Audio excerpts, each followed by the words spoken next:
Сәлеметсіз бе, құрметті практикант? Бүгінгі сабақ практикаға дайындықтың ең маңызды бөлігі.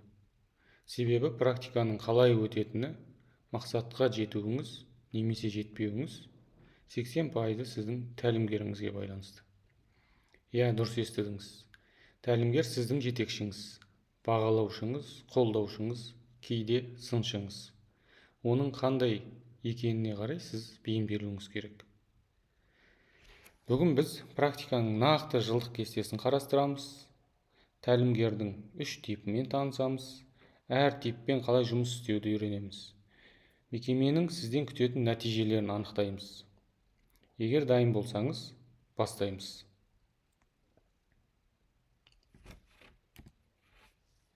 Практиканың жылдық кестесі. Ең бірінші сізге практиканың нақты кестесін берейік. Бұл кесте бойынша біз сізді бағалаймыз. Қыркүйек айы. Тек қатысу және бақылау кезеңі. Яғни тек қана сабаққа қатысу. Бұл айда сіздің міндетіңіз тек тәжірибелі мұғалімдердің сабақтарына қатысып, бақылау хаттамасын толтыру. Ешқандай өз сабағыңыз болмайды. Сіз жай ғана үйренесіз, тыңдайсыз, жазып аласыз.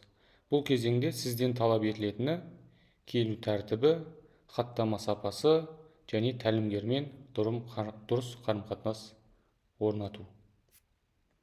Қазан айы.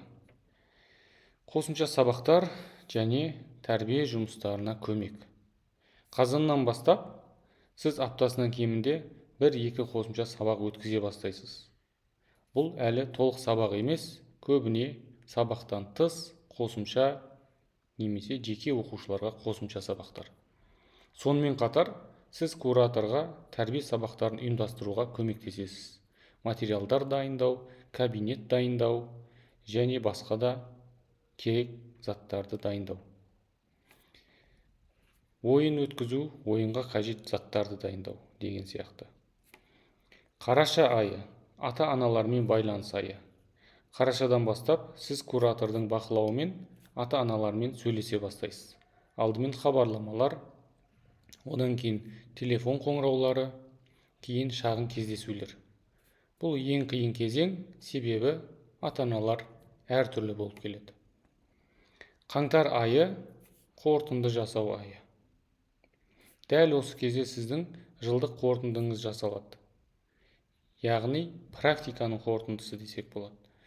Егер нәтижелеріңіз жақсы болса, онда сіз келесі жылғы штатқа жұмысқа ұсыныласыз. Егер орташа болса, келесі жылы жалғастыруға кеңес беріледі. Егер практикаңыз қанағаттанбайтын деңгейде төмен болса, онда практиканы сол жерден аяқтаймыз. Есіңізде сақтаңыз. Мекеме ретінде біз практика нәтижесі бойынша ғана жұмысқа қабылдаймыз. Бізге жан-жақты дамыған маман керек. Тек сабақ берген жеткіліксіз. Ата-анамен жұмыс, тәрбие жұмыстары, ұйымдастырушылық тексеріледі. Тәлімгердің 3 типі. Енді ең маңызды бөлікке көшейік. Тәлімгердің 3 типі бар. Әр қайсысымен жұмыс істеу стратегиясы әртүрлі. Бірінші тип – ыңғайлы тәлімгер. Бұл әр практиканттың армандайтын тәлімгері. Ол сізді қолдайды, түсіндіреді, кері байланыс береді, қателеріңізді жұмсақ ескертеді. Қалай жұмыс жасау керек ондай кісілермен? Ең бірінші, ризашылық білдіруді ұмытпаңыз. Оның уақытын бағалаңыз. Көмек сұрауға қорықпаңыз. Және осы қарым-қатынасты сақтауға тырысыңыз. Бірақ ескерту. Ыңғайлы тәлімгер кейде тым жұмсақ болып, сіздің қателеріңізді айтпай қоюы мүмкін. Сондықтан өзіңіз жиі сұраңыз. Мен не істеп жатырмын, қандай қателіктерім бар, деген сияқты. Екінші типтегі тәлімгер – қатал тәлімгер. Бұл тәлімгер тәртіпті қатты бақылайды. Кез келген қатеге айғайлап немесе қатты дауыс көтеріп ескерту жасауы мүмкін. Ол достасуды емес, нәтижені күтеді. Ондай тәлімгерлермен немесе жетекшімен қалай жұмыс істеу керек? Ең бірінші, оның сынын жеке қабылдамаңыз, яғни жүрекке қабылдамаңыз. Ол сізді жек көрмейді, оның табиғаты сондай. Оның айтқанын дәптерге жазып алыңыз, қателеріңізді мойындаңыз, түзетіңіз, екінші рет қате жібермеңіз. Ешқашан кешікпеңіз, қатал тәлімгер үшін уақыт ол заң. Дауласпаңыз. Я, түсіндім, түзетемін, келесіде қайталанбайды деп жауап беріңіз.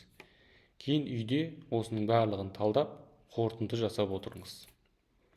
Егер шектен шықса, мынаны айтыңыз: сіздің сыныңызды қабылдаймын, бірақ маған сөйлесу реңкіңіз қатты әсер етіп тұр. Тынышталып, байсалды сөйлессек. Келесі, үшінші типтегі тәлімгер, ол талапшыл тәлімгер. Бұл тәлімгер сізден әрқашан көп нәрсені күтеді. Бүгін осы 3 тапсырманы орында, ертең 5 сабақтың жоспарын дайында деген сияқты. Ол сіздің мүмкіндігіңізді сынап көреді. Ондай кісілермен қалай жұмыс істеу керек? Ол кісілерге жоқ деп айту қиын, бірақ айту керек.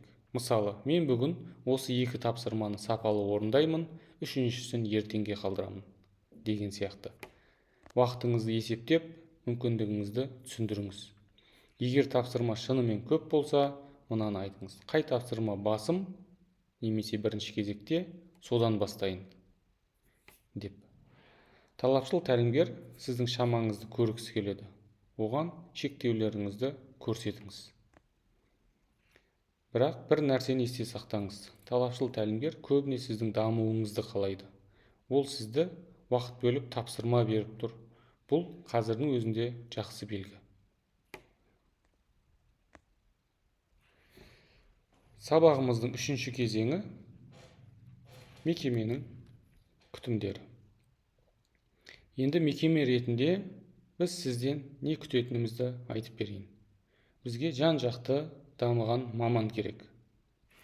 Қыркүйекте күтілетін нәтиже: сіз тәлімгермен жақсы қарым-қатынас орнатасыз. Келіп кету тәртібін, күн тәртібін белгілейсіз, хаттаманы сапалы толтырасыз. Қазан айында күтілетін нәтиже: қосымша сабақты өз бетіңізше жүргізесіз, тәрбие сағатына материал дайындайсыз, кураторға көмекші боласыз.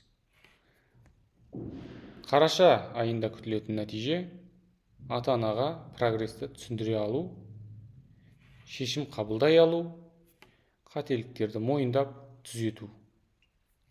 Қаңтар айында қорытынды, яғни орташа балыңыз 80% болуды біз күтеміз. Тәлімгерден оң мінездеме алу, өткізген сабақтарыңыздың сапасы, тәрбие жұмыстарына белсене қатысуыңыз. Егер бұл көрсеткіштерге жетсеңіз, біз сізді келесі жылы жұмысқа қабылдаймыз. Жоқ болса, келесі жылы сізбен жұмыс жасай алмаймыз. Енді сабағымызды жалпы қорытындылайтын болсақ. Практиканың нақты кестесі бар. Қыркүйек тек қана қатысу, қазан қосымша сабақ және тәрбие жұмыстарына араласа бастау, қараша айы ата-анамен жұмыс, қаңтар айы негізгі практиканың қорытындысы. Және тәлімгердің 3 типін атап өттік: ыңғайлы, қатал, талапшыл. Әрқайсысымен жұмыс істеу стратегиясы әртүрлі, әрқайсысына жеке бейімделу қажет. Мекеменің нәтиже бойынша жұмысқа қабылдайтыны белгілі. Біз сізден жан-жақты маман болуыңызды қалаймыз. Осымен бірінші сабағымыз аяқталды. Назар аударғандарыңызға рахмет. Сіздерге жіберілген тесттен жеткілікті ұпай алуға сәттілік тілеймін.